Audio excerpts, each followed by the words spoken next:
Madam Mayor and Council, Dan Cook. I'm not a City of Naples resident, but I've lived in Naples since 2007. I'm here to speak about a subject that might not always be brought up at council meetings or maybe attended to, which is freedom.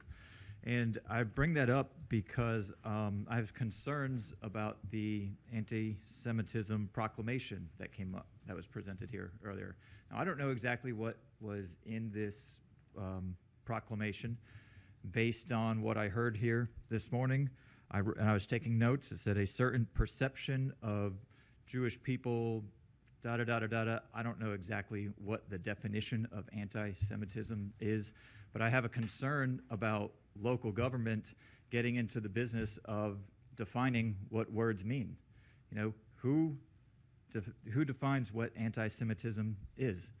And what are the consequences of if my speech, whatever it may be, falls under this definition that the City of Naples is adopting, and apparently other government entities have adopted this definition.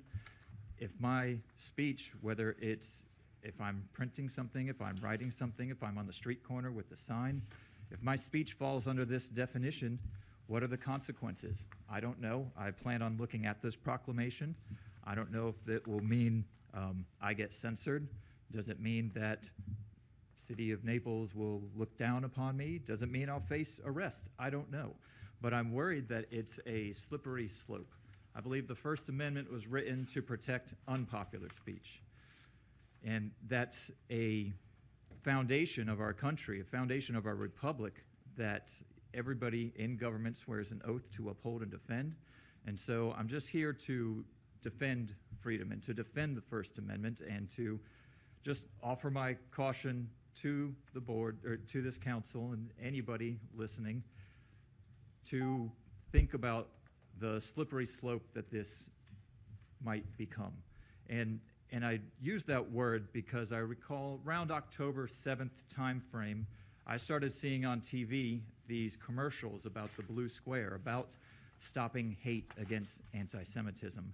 And in this TV commercial, they flipped the words. It said, let's stop hate against anti-Semitism. And then it flipped, let's stop hate against women. And then it flipped again, let's stop hate against minorities. And then it flipped again, let's stop hate against LGBTQ. And so my point is that I think that's evidence that this is a slippery slope about government getting involved in trying to police speech and define definitions of anti-Semitism or anything else. So those are my words of caution.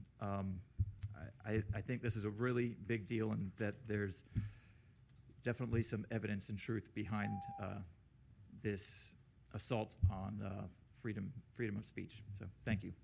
Thank you. And if you'll just provide your email with the clerk, I'll make sure that you get all